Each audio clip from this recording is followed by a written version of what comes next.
할렐루야.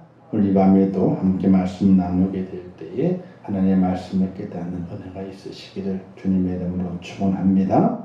자, 물 위를 걸으시는 예수님이라는 제목의 말씀입니다. 이 말씀을 통해서 왜 예수님께서 물 위를 걸으셨는가 하는 겁니다. 왜 예수님께서 이제 그것을 끝에 가서 교훈을 함께 말씀을 나누겠는데 이제 그 전반부터 시작을 하겠습니다. 이 물 위를 걸으시기 전에 예수님께서 어떤 일을 행하셨냐면요, 5,000명을 먹이셨습니다. 물고기 2마리와 떡 5덩이로 5,000명을 먹이시고 12광주리가 남게 되는 그런 기적을 베푸셨습니다. 이 사건 이후에 마가복음에 기록되어 있지 않지만 요한복음에 보게 되면요, 오병의 사건 이후에 사람들이 야, 우리가 예수를 왕으로 삼자 이렇게 그들의 마음이 요동을 쳤습니다. 왜 그런가 하니 예수 그리스도만 쫓아다니게 되면은 먹을 것이 없어지게 된다. 자, 5,000명을 먹이시게 돼요. 그러니까 사람들이, 그러니까 숫자를 센 남자는 5,000명이니까 얼마나 많은 사람이 먹었겠습니까? 그런데 물고기 2마리와 떡 5덩이를 가지고 5,000명을 먹이고도 12광주 남았으니까 야, 이 예수님이 정말 능력이 있구나. 이분만 있다면 먹을 걱정이 전혀 없겠구나. 이분은 우리가 왕으로 모시자. 이렇게 이제 무리들을 선동하는 일이 생겨나가지고 예수님께서 얼른 그 자리를 빠져나오셔서 기도하러 올라가셨더라 하는 말씀이 요한복음 쪽에는 그렇게 기록이 돼 있어요. 자, 어쨌든 5,000명을 먹이신 이후에 예수님의 그 인기라고 하는 것은 아주 높이 올라가요. 무한정 올라가게 됐습니다. 왜? 그와 같은 일이 없었거든요. 모세 때에 하늘의 만나를 먹어본 이후에는 그와 같은 일이 없었거든요. 물고기 2마리와 떡 5덩이를 가지고 5,000명을 다 먹고 다 배불리 먹고도 12광주리가 남게 되는 그런 일은 없었거든요. 그래서 예수님에 대해서들이 다시 보기 시작했어요. 메시아라는 의미도 담겨져 있지만은 야, 저분이 신적인 능력이 있다. 저분을 우리의 왕으로 섬기게 되면은, 모시게 되면 우리가 염려가 없어지게 되겠다. 이런 마음을 가지고 예수님을 바라봤다는 사실이에요. 근데 예수님은 그 사건 이후에 그 자리를 슬그머니 피하시게 됩니다. 오늘 말씀에서도 예수님께서 그 사건 이후에 슬그머니 자리를 피하셔서 기도하러 가시게 되고, 제자들은 먼저 배를 타고 벳세다로 가게 하시게 됩니다. 저기 이제 저쪽에 동그라미 침대가 이제 오병이어라는 사건이 있는 그 지역이에요. 그 지역에서 벳세다 지역으로 이제 배를 타고 가게 하시. 나중에 다시 벳세다 지역에서 해주로 건너오시지만은 어쨌든 제자들을 먼저 벳세다 지역으로 배 타고 가도록 먼저 내보내시게 됩니다. 그리고 한적한 곳에 가셔서 기도하셨더라. 이렇게 말씀에 기록이 되어 있지요. 자, 근데 제자들이 배를 타고 먼저 갔고 예수님은 한적한 곳에 기도하시게 될 때에 이제 갈릴리 호수를 바라보는 거예요. 바라보게 되는데 배를 쭉 저어가던 제자들은 어떻게 배가 힘들게 가고 있는 중이에요. 노를 젓는 대로 쫙쫙 배가 나가야 되는데 그렇지 못하는 거라. 가만히 보게 되니까 바람이 일고 파도가 일어가지고 노 젓는 것이 힘겹게 보였더라. 이렇게 오늘 성경에 기록이 되어 있게 되죠. 48절 말씀에 보게 되니까 여기 이제 말씀에도 제가 기록했는데, 바람이 거스림으로 제자들이 괴로이 노 젓는 것을 보시고, 그러니까 바람이 거스림이로, 그러니까 배는 그 옛날에 배는 돛을 달아가든지 그다음에 노를 젓든지, 노를 젓고 돛을 다는 거 두 가지 함께 하든지 그런 배거든요. 그래서 바람을 딱 맞게 되면 어떻게 돼요? 쫙 배가 앞으로 잘 간단 말입니다. 그런데 바람이 거스림이로, 그러니까 바람이 거꾸로 부는 거예요. 거꾸로 불게 되니까 배는 안 나가고, 그리고 바람이 불게 되니까 파도가 치게 되니까 더 노 젓는 일은 힘들어지게 되는 그런 상황을 만나게 된 거거든요. 예수님께서 기도하시다가 많이 보게 되니까 배가 가지 못해. 배가 앞으로 쭉쭉 나가야 되는데 못 나가고 있는 중이에요. 바람이 거꾸로 불게 되고 파도가 치게 되니까 누워 젖는 것도 힘을 받지 못해서 배가 못 나가게 되는 겁니다. 그래서 예수님께서 그 물 위를 걸어서 가시게 돼요. 그 물 위를 걸어서 가시게 돼요. 자, 그럴 때 제자들의 반응이 있게 되죠. 오늘 말씀에서 야, 유령이다. 네, 밤 4경쯤 되었기 때문에 캄캄한 밤이거든요. 그게 지금이야 각 배들이 뭐 전등도 많이 있고 서치라이트 있기 때문에 잘 비추기 때문에 좀 환하게 볼 수 있지만 지금도 사실은요 망망대해에서는요 시력 같은 어둠이 끼게 되면 한 치 앞도 안 보이는 거거든요. 그러니까 그 옛날이니까 어떻습니까? 더 그렇죠. 더 그렇죠. 그 밤 4경 캄캄한 그때에 누군가가 걸어오게 되니까. 근데 걸어올 때는 육지가 아니라 이 배가 떠다니고 있는 바다, 그 갈릴리 호수기 때문에 물 위로 걸어온단 말입니다. 그러니까 제자들이 유령인가 이렇게 놀라서 소리를 치게 됩니다. 자, 이곳에서 우리는 이제 요 상태의 그 여러 그 의미들을 한번 생각해 볼 수 있어야 되는데요. 자, 우리는 은혜를 발견해야 되죠. 그렇다면 무엇과 연결시켜야 됩니다. 그럼 갈릴리 호수는 무엇을 의미하게 되는가? 우리가 사는 세상이에요. 세상. 그래서 우리가 말하게 될 때에 우리는 바다를 인생은 바다를 항해하는 것과 같다. 이렇게 말하거든요. 그래서 이 갈릴리 호수는 우리가 사는 세상이에요. 세상. 그리고 배는요, 우리의 환경이에요. 내가 살고 있는 환경. 어떤 사람은 큰 배. 그럼 어떻게 돼요? 튼튼하고 그냥 그 호화로운 배 같은 경우는 있을 것도 다 있잖아요. 이 크루즈 같은 경우는 배 안에 그냥 수영장도 있고 극장도 있고 뭐 운동장도 있고 축구장도 있고 그렇다잖아요. 크루즈 같은 경우 엄청나게 길이가 뭐 몇백마다 되는 거니까 엄청나게 큰 배잖아요. 그런 배, 큰 배도 있을 수 있고 어떤 배는 조각배. 그냥 나무로 만든 조각배예요. 한 사람은 겨우 타. 조금만 물질만 어디게 뚝 넘어갈 정도로 그런 배도 있을 거란 말입니다. 바로 우리가 살아가는 환경이, 내가 사는 환경. 어떤 이는 권력이 있고 물질이 있어서 큰 배를 타고 가지만 어떤 이들은 아무것도 없어가지고 조각배를 타고 가게 되는 그런 환경. 내가 살아가는 환경을 말하게 돼요. 저기 갈릴리 호수는 이 세상을 말하게 되고 이 세상에서 내가 가게 될 때에 내가 타고 가는 배가 있단 말입니다. 나의 환경을 말하게 되는 거예요. 그리고 제자들은 누굴 말하게 되느냐? 성도들. 그리고 풍랑은 삶의 위기, 무서움, 그 다음에 괴로움, 환난 이런 것들을 말할 수 있다는 사실이. 즉 인생의 바다를 가게 될 때에 그 바다의 배를 타고 있잖아요. 그 배가 큰 배야. 큰 배도 망망대해에서는요 조각배랑 똑같은 거예요. 휘딱딱 넘어가 버리고 말아요. 아이고 이 파도가 치게 되는데 파도가 우리는 3, 4m만 치게 되면 파도가 높다 그러잖아요. 3, 4m. 3, 4m는 파도가 잔잔한 파도래요. 그게 3, 4m는. 저 망망대해에서는 파도가 10m, 20m씩 파도가 친대요. 그러면 아주 큰 원양어선 같은 큰 배, 컨테이너선 같은 것도 잘못하게 되면요. 그 풍랑을 만나게 되면 넘어간다는 거예요. 컨테이너선이. 이게 이 배가 아무리 크다 할지라도 망망대해에서는 아무 힘도 못 쓴다는 사실이에요.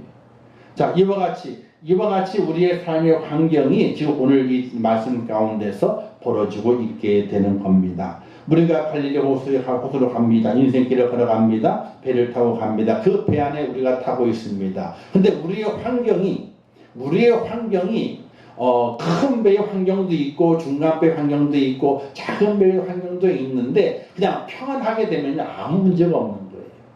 평안하게 되면 잔잔한 파도야. 아무 바람도 불지 않아. 그리고 파도도 뭐 물결 치지도 않아. 잔잔해. 그럼 아무 문제가 없는 거예요. 근데 문제는 거기에 바람이 불기 시작하게 되고 반대 바람이 불기 시작하게 되고 파도가 치는 거예요. 이럴 때에 즉 삶의 위기, 무서움, 두려움, 외로움, 환난 고난, 이것이 내게 닥치게 될 때에 내 모습은 어떠하냐는 거예요. 그 배에 타고 있는 내 환경, 정말 어려운 환경을 맞이하고 있는데 그 배에 타고 있는 성도의 그 모습은 어떤 모습을 간직하고 있느냐 하는 것이, 성도라고 해서 두려움이 없는 것은 아닙니다. 그죠? 믿음을 가지고 있다고 해서 두려움이 없는 것은 아닙니다. 두려움이 있죠. 그런데 다른 두려움이 있는 거예요. 다른 두려움이. 자, 누구나 다 풍랑을 만날 수 있습니다. 물질의 어려움이 오죠. 건강, 사업, 시험. 풍랑이 와요. 예. 근데 믿음을 가지고 있는 믿음의 사람은 대처 방법이 달라야 되는 거예요. 학생은 학생대로, 직장인 직장인대로, 사업하는 사람은 사업하는 사람대로 누구든지 인생의 삶을 살아가게 될 때에 우리가 원치 않는 풍랑을 만난다니까요. 누구든지 승풍에 돛 달듯이 쫙 하면 얼마나 좋겠어요. 꽉 꼬리를 하듯이 그냥 쫙 달려가 얼마나 좋겠어요. 아무 근심하고 염려 없고 그냥. 근데 인생의 삶은 절대로 안 그렇거든요. 바다 위에 항해하는 배가 어찌 풍랑을 안 만납니까?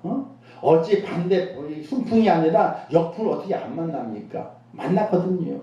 배가 자초될 때도 있을 것이고 돛이 부러질 때도 있을 것이고 노가 부러져가지고 노를 젓지 못할 때도 있을 것이란 말이에요. 인생은 나그네라 그러잖아요. 인생은 나그네길 어디서 왔다가 어디로 가나. 알아요? 몰라요? 모른대요. 어디서 왔다 어디로 가나 모르는 게 나그네예요. 어디서 잠을 잘는지 어디서 밥을 먹을는지 어떤 길로 가야 하는지 알지 못해요. 그냥 발길 닿는 대로 가는 거예요. 발길 닿는 대로. 어떤 날 길을 끊겨요. 바위를 굴러가다 미끄러질 때도 있고요. 어디 풀밭에 들어가가지고 어떻게 뱀을 만날 때도 있고, 길을 잃어버려가지고 길이 어딨나 염려 근심하면서 그냥 하늘 뚜렷이 바라보다가 겨우 길을 차 내려올 때도 있고. 인생은 나그네 길이거든요. 또 언제 죽을지도 모르네. 태어나긴 태어났지만은 언제 죽을지를 몰라. 일찍 갈 수도 있고 늦게 갈 수도 있고. 그게 내 마음대로 되는 건 절대로 아니에요. 그 인생을 살아가며 그 풍랑을 만나게 될 때에 성도라면은 대처의 방법이 달라야 된다는 거예요. 예수님의 제자들도 3년 동안 주님을 따라다녔지만은 그들도 대처 방법을 몰라요. 그들도 주님을 보게 되니까 유령이다. 무리를 고르게 되니까 놀래 자빠져가지고 대처 방법을 몰라요. 사랑하는 성도 여러분, 누구나 다 인생의 삶을 살아가게 될 때 풍랑을 만납니다. 어떤 이는 정말 가장 가까운 형제들, 젊은 나이에 잃어버리는 그런 수도 있어요. 우리 인생의 삶의 풍랑은 무엇을 통해 오는지 알 수가 없는 거예요. 내가 죽든지, 내가 건강을 잃어버리든지, 내 가까운 이가 죽든지, 건강을 잃어버리든지, 내가 사업이 망하든지, 가까운 이가 망하든지, 또 다른 일이 생기든지, 모두가 다 내 몸과 내 생각과 내 마음에 풍랑으로 다가온단 말이에요. 인생 그 풍랑이 천지예요, 천지. 뭐 저희 집은 안 그런 거예요. 뭐 저도 맨날 풍랑을 만나는 거예요. 마음의 염려와 근심과 걱정, 그걸 가지고 살아가요. 담임 목사는 성도들이 아프다 그러면 가슴이 철렁거려요. 우리 식구 아픈 건 철렁거리는 게 아니에요. 우리 식구 아픈 거는. 우리 식구 힘들고 어려운 건 철렁거리는 것이 아니에요. 그거는 우리가 견뎌내면 되는 거니까. 왜? 내 눈에 보이잖아요. 내가 그의 마음을, 그들의 마음을 읽을 수 있잖아요. 그러니까 염려되는 것이 아니에요. 근데 성도들이 힘들고 어렵고 염려되고 혼란이고 막 그러면 이 마음의 부담이 엄청나게 되는 거예요.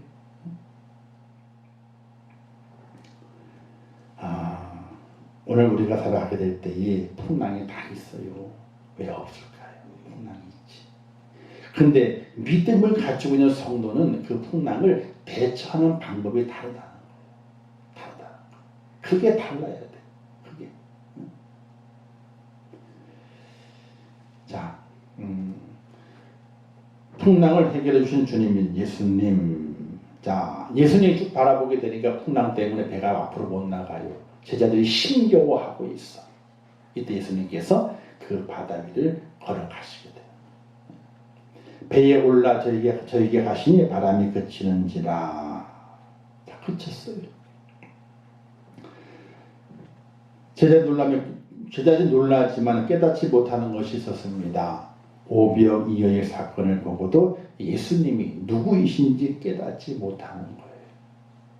우리가 믿음을 가지고 살아가게 되는데 내가 믿는 하나님이 어떤 분이신가, 내가 믿는 예수님이 어떤 분이신가, 우리가 거기에 대한 확신이 없음을 있잖아요. 믿음은 헛거예요. 편안하게 잘 살기 위해서 예수를 믿는다, 교회를 다닌다. 그건 잘못된 거예요. 그래도 믿는 사람은 착하니까, 그래도 다툼이 있지만, 그래도 믿는 사람이 선하다 그러게 되니까, 착한 사람들과 어울리고 싶어가지고 교회 다닌다. 그러면 교회 다닐 필요가 없는 거예요. 세상에 착한 사람이 얼마나 많은데요.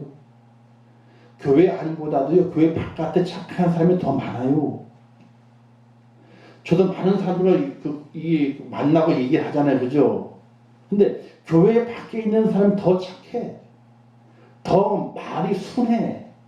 더 마음이, 다른 사람을 배려할 마음이 더 많아. 안 그래요? 정말로 교회 안에서 성도들과 관계를 가지는 가운데, 그래서 그 거친 것보다도 세상 사람들 만나는 가운데 나누는 그 교제가 더 부드러워요. 상대방 서로 더 이해를 많이 하려거든.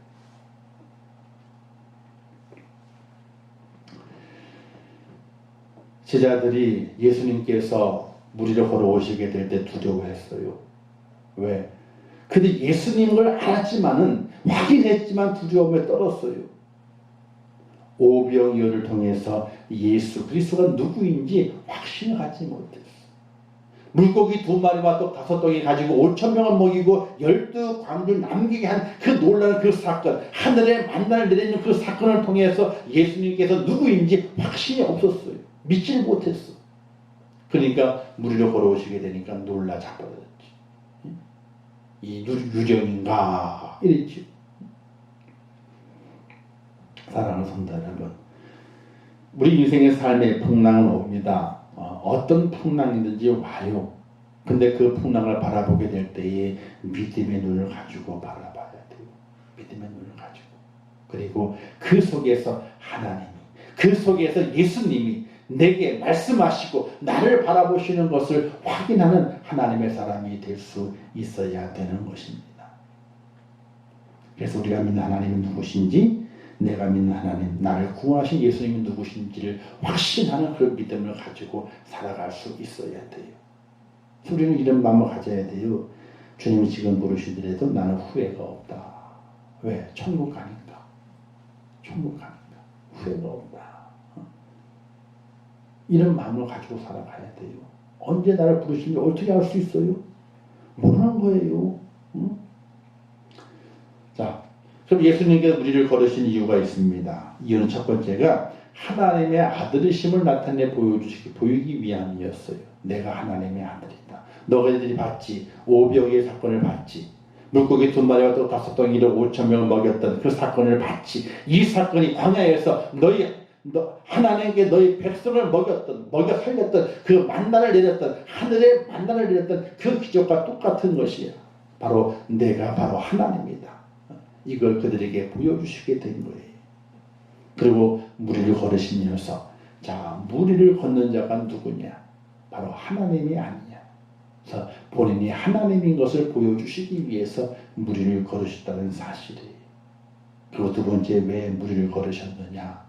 제자들의 문제를 해결하시기 위해서, 우리 인생의 문제, 삶의 문제, 풍랑의 문제를 해결하시기 위해서 제자들에게 물리를 걸으셔서 주님께서 오셨다는 사실이에요. 오늘 우리 이 땅에 살아가게 될 때에 그 주님이 나의 주님이고 그 주님이 날마다 내게 다가오시고 계시다 하는 사실을 확인하고 믿는 믿음이 참으로 중요한 것이에요. 마지막으로 주시는 교훈입니다. 첫 번째, 주님은 늘 우리와 함께 하신다 하는 믿음을 가지고 있어야 돼요. 낮에는 구름 기둥으로 밤에는 불 기둥으로 이스라엘 백성을 인도하셨듯이 오늘도 나와 함께 하신다. 눈동자같이 나를 지키신다. 그리고 내 인생의 삶 속에서 내 영혼이 하나님께로 가는 그 길을 하나님께서 예비하시고 인도하시고 있다 하는 걸 우리가 깊이 있게 깨달아야 돼요. 그래서 인생을 가게 될 때에 어떤 길을 갈는지 알 수 없지만 그 길을 가다가 풍랑을 만난다 할지라도 어떻게 그 풍랑 이를 고백하잖아요. 이 풍랑 인연하여 주께 더 빨리 갑니다. 그죠? 풍랑이 쳤어. 고통이 왔어요. 환난이 왔습니다. 그런데 그 환난 때문에 하나님을 더 부르짖죠.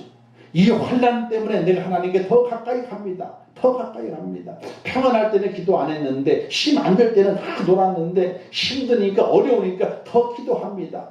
하나님께 더 가까이 갑니다. 이런 고백을 할 수 있는 하나님의 사람이 돼야 하는 것이 왜? 그 풍랑 속에서도 우리 주님이 나와 함께 하시기 때문에 그 은혜를 가지고 살아가야 돼요. 그리고 두 번째는요. 불신앙을 버리고 온전한 믿음 안에 서기를 원하는 하나님의 뜻이 있는 거예요. 불신앙을 버려야 돼요. 제자들이 무서워했고 유령이다 이렇게 했던 이유가 어디에 있느냐? 예수님에 대한 확실한 믿음이 없었어요. 불신앙이죠. 하나님인 것을 하나님의 아들이시고 성자 하나님인 것을 그가 메시아인 것을 그들이 잘 깨닫지 못했어요. 그 불신앙이 어땠어요? 그 불신앙이 물 위를 걸어오시는 주님에 대해서도 무서워했고 풍랑을 일게 될 때에 두려워 떨게 되는 그 제자들의 모습을 발견해 보거든요. 사랑하는 성도 여러분, 우리는 불신앙을 버려야 돼요. 바른 믿음의 신앙을 간직해야 돼요. 확실하게 믿는 그 믿음을 간직해야 돼요. 그 믿음 속에서 하나님을 바라보고 우리 인생의 항해를 끝까지 잘 마칠 수 있는 자축하는 것이 아니라 하나님이 나를 인도하시기 때문에 내 그 낭도해야 될 그 항구의 내 배가 착 정박할 때까지 인도하시기 때문에 그때까지 믿음 안에서 주님을 바라보고 달려갈 수 있는 믿음의 축복자가 꼭 될 수 있기를 주님의 이름으로 축원합니다. 우리 주님이 늘 나와 함께 하신다 하는 믿음의 고백이 필요해요. 그리고 풍랑일 때에도 불신앙의 마음을 벗어버리고 참 신앙의 모습으로 하나님 아무리 풍랑이 쳐도 하나님을 향한 내 믿음은 절대로 변함이 없습니다. 하나 그 믿음의 고백으로 우리가 세워지게 될 때에 주님 오시는 그 날에 우리가 뭔가 잘하면요 자랑하려고 그러잖아요. 뭔가 잘하면은 애들도 그렇잖아요. 시험 보다가 받아쓰기 100점 맞았어. 그러면 그날 난리 나는 거예요. 100점 맞았다 난리 나. 자랑할 게 있어야 되거든요. 우리 주님 오셨을 때에 우리도 자랑할 것이 있어야 돼요. 풍랑이면 풍랑을 만났지만 이렇게 달려왔습니다. 하나님 하고 하나님께 자랑할 것이 있어야 되거든요. 그 하나, 뭔가 하나라도 남길 수 있어야 되거든요. 바로 하나님께서는 그것을 원하신다는 사실입니다. 오늘 살아가게 될 때에 이 제자들처럼 풍랑을 만나서 배를 저어가지 못하게 되는 어려울 때를 만날 수 있습니다. 인생의 고난, 역경, 환난을 만납니다. 그러나 그 속에서도 하나님은 함께 하시고 우리는 그 풍랑에 처한 그 속에서도 믿음을 지키려 원하시는 것이 하나님의 뜻임을 기억하시면서 어떤 환경을 만난다 할지라도 하나님 제일 먼저, 어떤 어려움을 만난다 할지라도 하나님 먼저, 어떤 고통이 다가온다 할지라도 하나님 먼저, 이 믿음이 절대로 변치 않는 그런 축복자 꼭 될 수 있기를 주님의 이름으로 축원합니다. 기도하겠습니다. 좋으신 아버지 하나님 은혜를 감사합니다. 오늘도 귀한 말씀을 주셨습니다. 잘 깨닫게 하옵소서. 제자들이 배를 타고 갈 때에 바람이 거칠게 불고 역풍이 불고 힘겹게 노를 젓지만 앞으로 가지 않는 그 어려움 속에서 주님이 그들에게 다가오십니다. 물 위를 걸어서 다가오십니다. 하나님, 그러나 제자들은 유령하여 소리 지르고 그들의 마음이 더 큰 두려움에 쌓였습니다. 예수님 말씀하십니다. 안심하라, 내니 두려워하지 말라. 이렇게 말씀하시고 바람을 잠잠케 하십니다. 그럼에도 불구하고 제자들은 마음에 심히 놀라서 어쩔 줄 모릅니다. 그들은 잊었습니다. 오병이여, 하늘에 만나를 내려서 이스라엘 백성을 40년 동안 먹이셨던 하나님의 놀라운 기적을 우리 주님께서 오병이의 사건으로 다시 이루어 주신 것을 깨닫지 못합니다. 하나님인 것을 깨닫지 못합니다. 구세주인 것을 깨닫지 못하고 믿지 못합니다. 그로 말미암아 그 풍랑 속에서도 우리 하나님 주님을 발견하지 못하고 무리를 걸어오시는 그 주님 바라보고 두려워 떨었던 그들의 약한 믿음을 저희가 본받지 않도록 인도해 주시면서 이 땅 살아가게 될 때에 어떤 환경을 만나도 우리 주님 나와 함께 하시고 우리 하나님 나를 돌보시며 나를 축복하시고 나를 인도하심을 확실하게 믿는 믿음의 축복자 될 수 있도록 은혜를 베풀어 주시옵소서. 함께 하실 것을 믿습니다. 저희를 도와주옵소서. 예수님의 이름으로 기도하옵나이다. 아멘. 기도문 하겠습니다. 하늘에 계신 우리 아버지여, 이름이 거룩히 여김을 받으시오며 나라에 임하옵시오며 뜻이 하늘에서 이룬 것 같이 땅에서도 이루어지이라. 오늘날 우리에게 일용할 양식을 주옵시고 우리가 우리에게 죄 지은 자를 사하여 준 것 같이 우리 죄를 사하여 주옵시고 우리를 시험에 들게 하지 마옵시고 다만 악에서 구하옵소서. 대개 나라와 권세와 영광이 아버지께 영원히 있사옵나이다. 아멘. 아버지 함께 하시고 주의 사랑으로 주의 은혜를 붙잡아주시고 하시기 원합니다. 믿음 안에 저희를 세워주시옵소서. 하나님의 은혜 안에 저희를 강건케 하옵소서. 주의 뜻 안에 세울 축복자가 될 수 있도록 하나님 은혜를 더해 주시기를 원합니다. 아버지 저희를 도와주옵소서. 저희와 함께 하시옵소서. 하나님의 은혜 안에 거하게 도와주시옵소서. 오늘 말씀을 잘 깨달아서 이 생의 삶 속에 어떤 풍랑이 몰아친다 할지라도 하나님의 나와 함께 하심을 믿게 하시고 그 하나님의 나를 도우시고 인도하신 나를 세우신다고 하는 놀라운 축복의 메시지를 우리의 마음에 담게 하시고 세상에 무엇도 두려워하지 아니하고 하나님 안에 참 평안을 얻는 믿음의 사람이 될 수 있도록 하나님 은혜를